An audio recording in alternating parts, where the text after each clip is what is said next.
Okay, FM 101.7. Na ye kwa ahoma no so na meni owura Samijemfi lawyer we National Communication Director at the National Democratic Congress NDC amonyeko no opposition amonyeko kese ye wo Ghana ha ne ne no atwetwe nkomo same memo achiba ade achie bia dwumadie so ne aba bejo so na bibia boko de the party na ahode wo inkwa de ebedenya mias yo yeda twedi ampo nyankopon ase sene na awotwe bia moye nsentwofo nhye mu na mode obi be say real news real issues mode etop no so na enra nso mo ne nsentwofo ehyiae na masem no ye bɔ no tofa mo ka ba bi se eba covid-19 ko no amampanyi wasa wo ho papa ne modern bɔ no ensani wada woma kyeremu maye ni aba medase ma mentia watifo enyina Didie ekoso ewo ye man Ghana mu efa ekwa yenyina ye ko edietia ya rewenfo coronavirus no asefin pa na arehoso because ekunifiti ase no sembebre na omampanyi ni na ban eka kire Ghana fo a ema yenyina ni da so se yebetumi aso yare na no senebeya emu kan faye so na enkofa nsunsuanso boni bia emre tie nyina semchofo NDC Ghana fo nyina ya famu die se yedebeboa die aban no ye na etimi ama yedi virus so inkunim ya che PPs ya education ya nyema bibiri edi aboa. But the Kamia say abanya otia kunwa so yi specifically omampenia oda abana no omampenia kufuado Ghana for yenkwa ne apomudin ehia no enti eko a ewose nkomodi anibre eko no mo hyehye nyema yi ma yetim di eko no sunkunim omudi di agro pa imprimprin se wo hwe bebi egina obehu se nyema nkoyi na say ye transi yare ha na ekusi ya hweya in the coming weeks enyema beji nsemu kura amana kwa akofansu so bone kesi abreye enuti na nro ye ka ye adwen say as a responsible opposition ye adwen say you keep government on its toes you make sure say aban no ye de wo say wo ye aban no ye nyema ye no de abo omanfo ho ban no e wo say yeah, assessment of imprimpri baby ya drew in the fight against COVID-19. Yedim kunim ana virus no mum edim kunim wo so. Yen kan okre no, let's look at the facts on the ground. Say ya yentwa de ye no so. Say nya so a yen sesa de ye no. Na enye mafoforo ye betumi aye de di virus no so kunim no. Ya ye. Because virus we know they said ye nyina ye nim no. Ni NDC ni MPP ni CPP ni. Enima kode nimpenyi enim sikeni enim yani enim abamu nipa enim position ni se ye nyina yanka nokre na ya make sure say aban no beye de wo se wo ya ye nyina de di oman no ene ya ye ho abro enti enyema ben na ye gina so e de assess Ghana your current situation.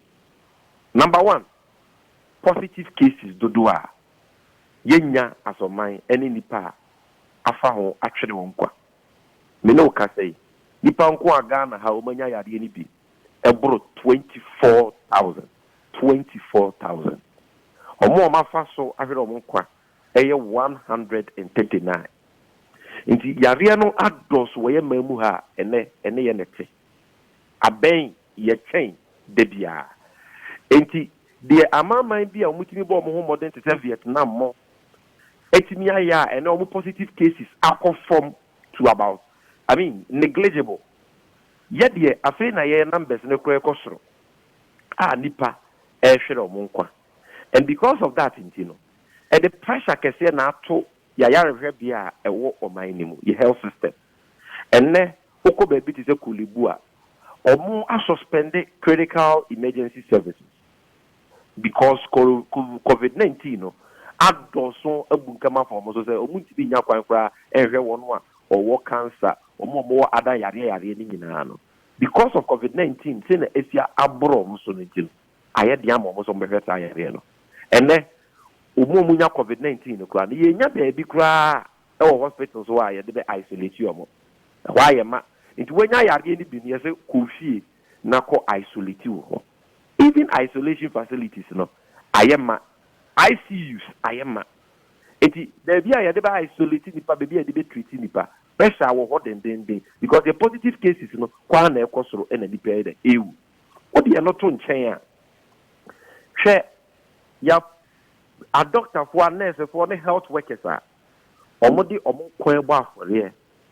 eboa se yebetumi edi yare esu nkunim omo no bi nya yare we bia omo hwe no ene de keka ho ene akotare a iwosenka aban ne tode ma wo mo no mo ahye de aba wo ho ban no mo ko bi a yare ne bi wo won so a yare na nya wo mo a se be yare ne ntimi san wo mo no aban no e de aye kasa lip service aban na hye ho bo waka ne de oh ye to pp ama doctors ne nurses ne keka ho but ye bi hwe mu kire se ni nyina no ye kasa kwa aban ni ntu wana mo mpa bia pp a ye de ama doctor for ne nurse for ne health workers no enu ba bia enti nurse for ne doctor for ne health workers are more endanger or more life for our safety no do na any pp so they are so exposed na say Ghana Medical Association any other health unions we kai over a press conference only last week say yeah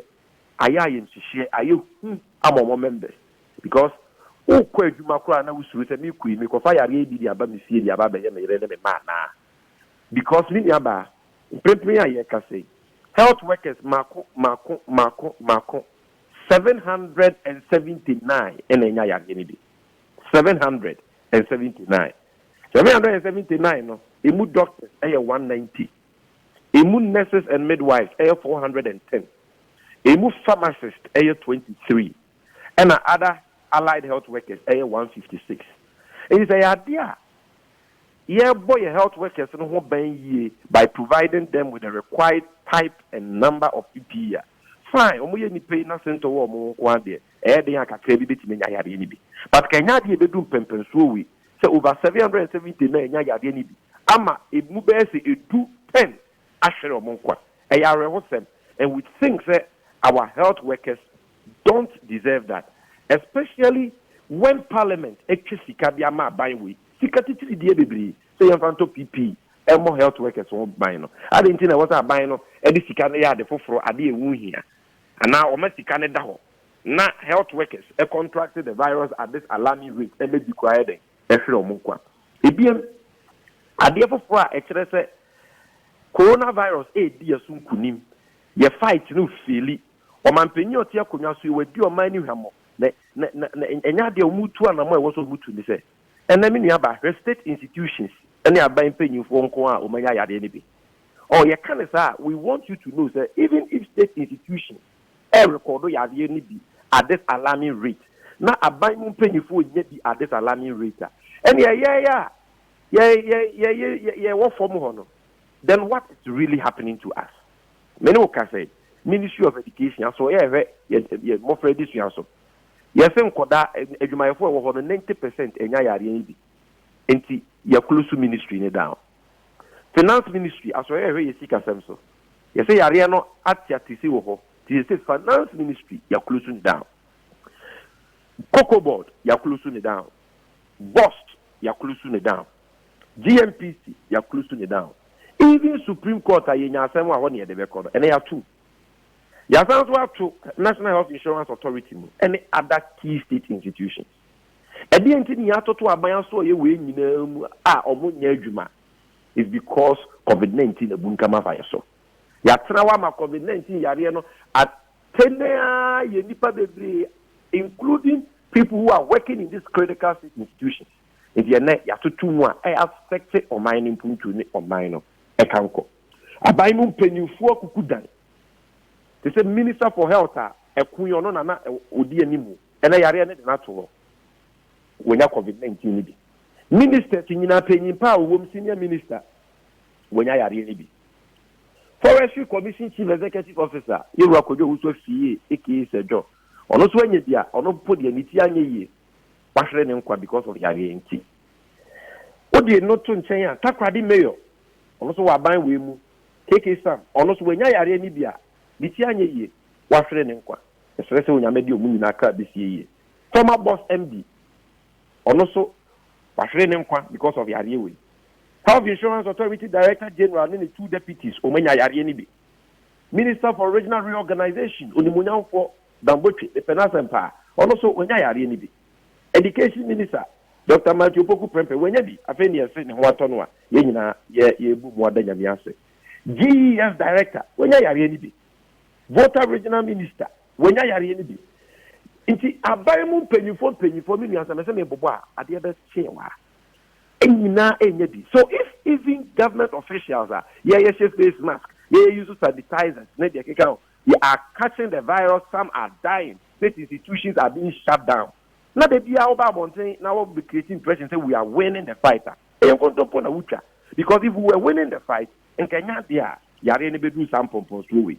The yakwa woman say me ba prepring testing if it is here na near the boy and once for you say yeah testing is aban jai aban nye testing bin contact tracing aban jai because contact tracers are omo yes adwuma no omo risk omo life yes adwuma na aban ka so be ma omo allowance 156 now they are motivated omo aban ni ntwa yet sika aban we nya since we started this fight enye sika ketwa it will be say won somebody scan na ye IMF $1 billion, World Bank $100 million, Stabilization Fund, Sika John Mahama Dija $200 million. Sika companies ni individuals are contributing. Na muntu bi nyama we here betumi amaya dia so yare na no a. Na je say enyo man na mudi nya. Ene me no ka say. World Health Organization say Ghana, West Africa ha opo man a yare no adults wo ho pa. Drive the high numbers in West Africa. Ghana is number 1. According to World Health Organization, not NDC. ABM European Union say na yare na tie bunka mafa Ghana so no. Owo be EU say nipa bit me to kwanya ba ho. The Ghana party ubie ni o mema ne kwanya na fi Ghana ba ho. Why? Because European Union so we say Ghana you are failing in the fight. Me no ka say me nua ba Dr. Isian Saria ono no tu o mampenye kufu adofo. Ba apomuden ho nsem. O say health workers kura na ye nya bi e no ma hwe COVID-19 patients. The right physicians and health experts are here to manage our COVID cases in the Guano. You see, Yadena Bunkama Fire, so say, Yenibi. Data and information are binded by Ninano. Am I no Nimunukre or Kanokureneshe? Nipa be who with COVID-19, but government is not telling us. Nipa be Nenya Yareni, but government is not showing us the right picture. Ama, a Bainankasa, Nadam, a Kua, a Bayomupa, Occupy Ghana. Omoboa omoma omampenye kufu adobedi akuda omo nkasa ba bonten se aban no figures are they maye ni nyina ne yenkontumpu no they magana for a false sense of security or magana for nya adwen bi se nyeme koye when they know in their heart say enyeme koye na we yesa so a o ma manfo lose omo gada enu betimi ama yare no kra san so aye dem epeja ni mupie medin su so boni abreye as we speak na menu aba COVID-19 safety protocols nipa dodo e wo man we mu ye beka no kra kire yen a and so because MPP no tia kunya so no na ahye mra no wagina sa mra no so achechi asofo akoto prison say lockdown omuko bi o ma sore no ye di o ma akoto afiase no omo anka say e breach protocols no omo ye omo primaries omo ni protocols no so face mask o man share no social distancing NI card distribution registration yakoso they are not observing the protocols. EC, voter registration, they are not observing the protocols.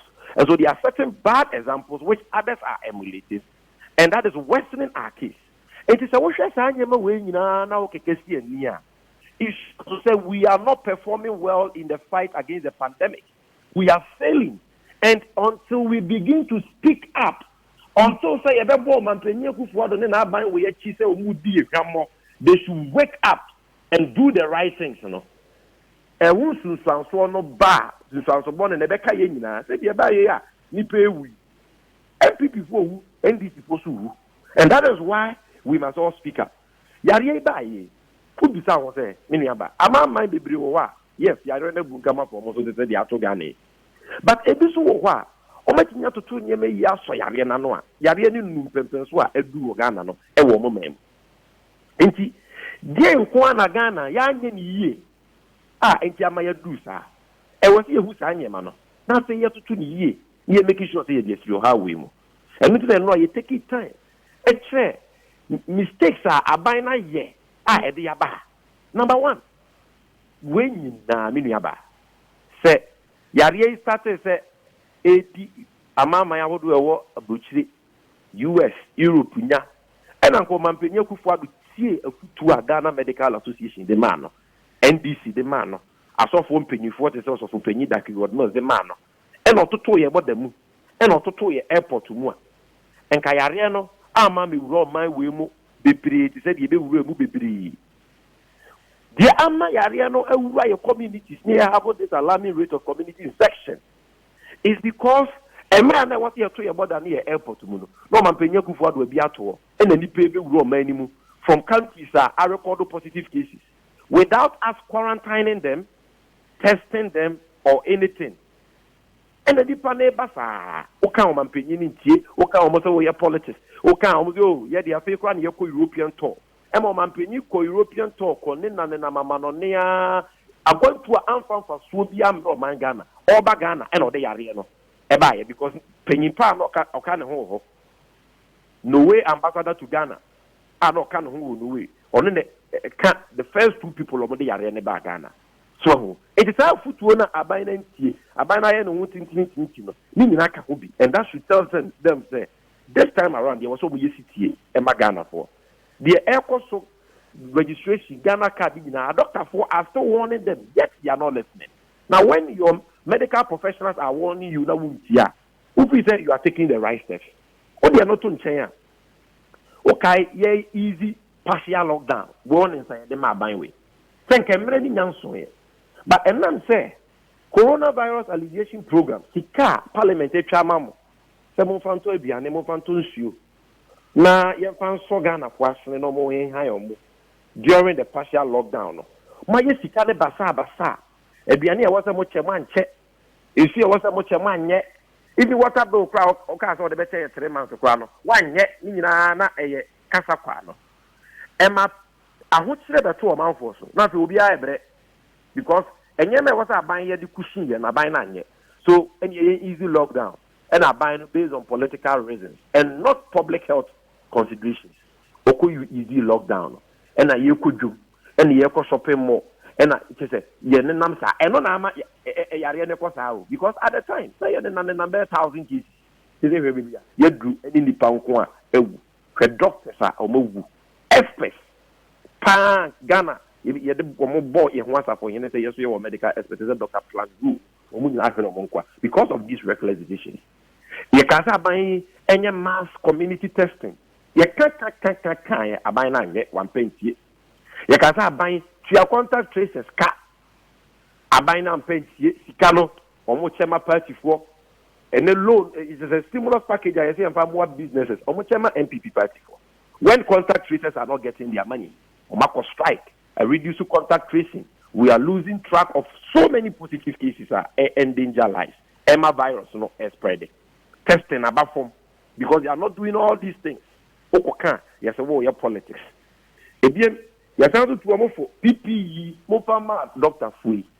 Oka no man penyaba, fellow Ghanaians. Mato PPE, Zudu say, Mato PPE, Zudu say. Others they say, the fellow Ghanaians, meaning Ghana for him, Ghana for Pinky. Because ya was a buying canocre, a kafa, a kaka, and with you who.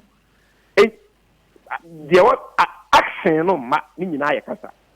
Because who supply PPEs and our doctors and nurses will not be complaining like they are complaining now, and they will not be catching the virus like they are doing now, leading to so many deaths among them. NIA registration, voter registration, MPP primaries, yet to a mofo, move careful, Nadia, we are this on some money, beba. Ya kaka or monty. And the ministers will be buying penny for the people Munya. I lead to the shutdown of state institutions. Now, I buy penny for be crashing on Monquano. It's because of that MPP primaries, no Mokoya, Yama, or the protocols. Where there's some Wadaruma, Mamimra Mukakra.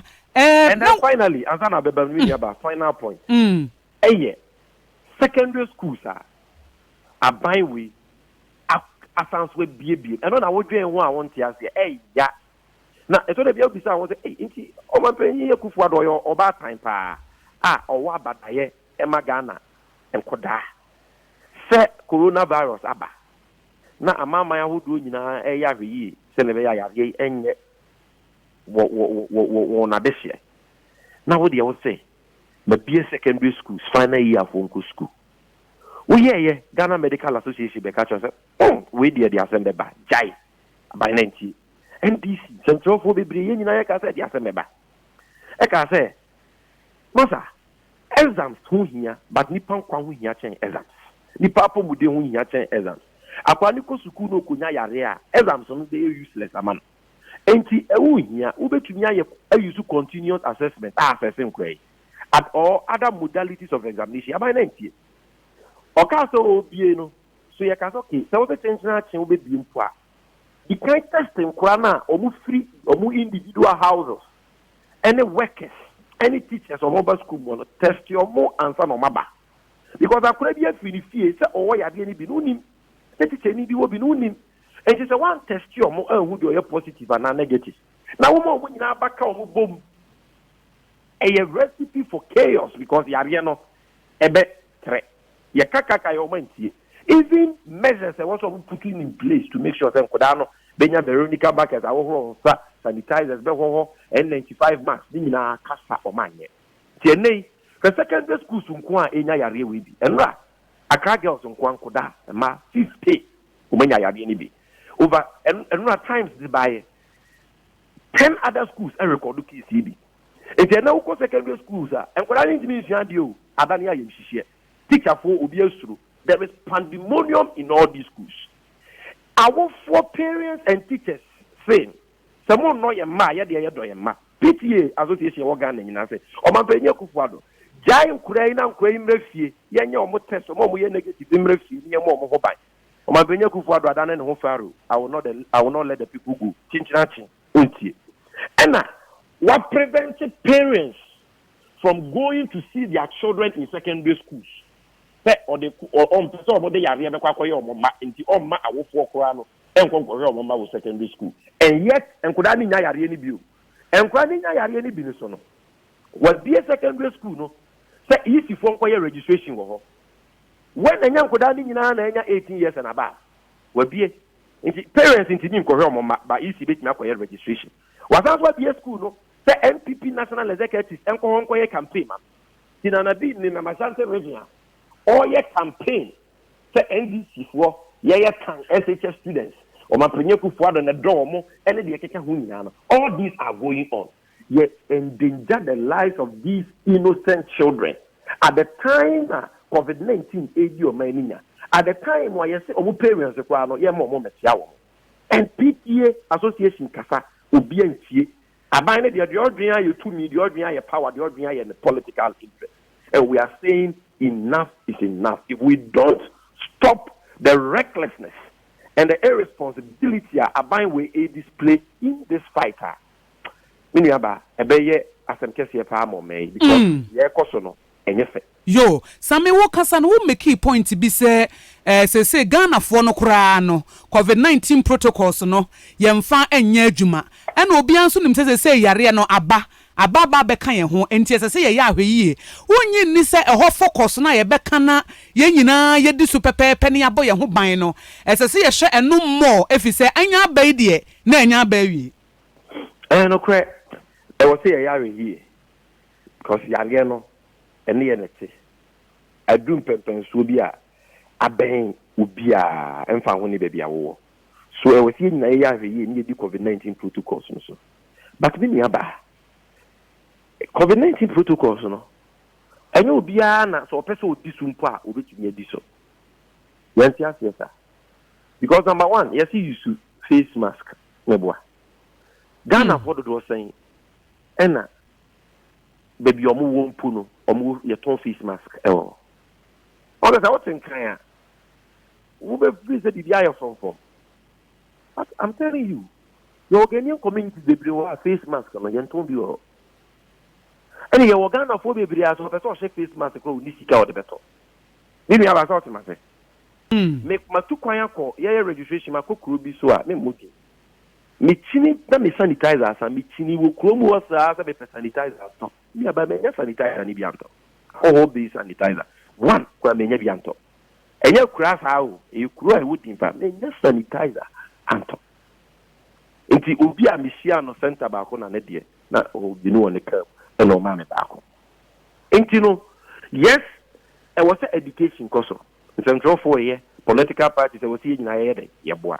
But I was a bino a deep in education. But more importantly, no, I was saying, can you say, Satian Yan Pet? And it is said, your mamma maybe I am a man for. Yes, we be at your war more or money be. Not face mask, you produce me locally. Ache, I mean, when you be your face mask, you are a reusable. Or shall we see a sound so should be. In the no. We are no biblia. Uti bi koche. Obi betinya hye ne de bosome. President Mahama, yes, I've been chiri we say and check face mask like other countries have done. Abai na nti be see no monye. Sanitizer. Ya ka say ma local companies and manufacturing katikete be di enche bibri no. O manye. So the problem is bigger than we are seeing. There are a lot of people who need to observe protocols, not because of course, some are being just careless. Okay, but there are some too. Even if they want to wear a face mask, it's either they cannot afford or they cannot get some to buy. There are some people, even if they want to use a sanitizer, it's either they cannot afford or they cannot get some to buy. But that is why we have a president and a government. You taxes near your health and your life. This is the time one because you have to be bad by any or the yes, I am a ball mouth. But you are not doing it. Now we are politics, now we and now Kribia and Yameko. Saying that Oman Penny for the recklessness. A beer, on Yamin quantity, but a beer in Kenneth John Etias. So let's be serious with this fight. A good year no adults. Remember, a sit secondary school someone I'm making. A sit then. Ena abai. One penny to make us. The ministers yenya COVID-19. And until the cabinet meetings, Quano, must suspend the young cabinet meeting. So the ministers in your positive cases are also suspend the cabinet meetings because say are ready to be. Education ministry, enya ya ready be, yatum. No matter the effect, they become or minus on yatum. But secondary school there, and for that 50, 80 million yari be yes still in Quran international. And for that part, or mono ain't exercising the same level of responsibility. Like adults can do. Or more concentrate school, na yari and your women and kumo and yes. But who am I paying there? Would you show or life who's now to suspend the cabinet meeting? What for education ministry? What for finance ministry? I don't know. Yariane buy and what do you say? Long committee. I don't know. Education ministry. Young can say Omojuma no more. You need Yagan and Putu. Into Omodi you sell Omona son Kwejuma. Not secondary schools. Yariane not yet to say on the Chinchina Omona son now. Why? Because of voter registration, or because of campaign? Desperately, you want to go and do there? Okay. What nation are we building? Yo, Sammy. They be a political interest now. Or man being they be our friend. Matisame. For that, I come once and when you have NDC for Mawum, MPP for Mawum, CPP for Mawum, and no man no Kubatai. Omo wawo for Kubatai, ya cheshire for Kubatai. Now unanimously say, close the schools. What's the change in Amity? Menokas in Nigeria, they've closed secondary schools. Kenya, they've closed secondary schools. Mate, Sami, Medase pa. Ono Sami Jemfi, National Communications Director, Edema NDC, Amanyukono. Adia Chebia Jumedian was Suguso Utie were okay, 101.7 FM. So, okay, FM, 101.7.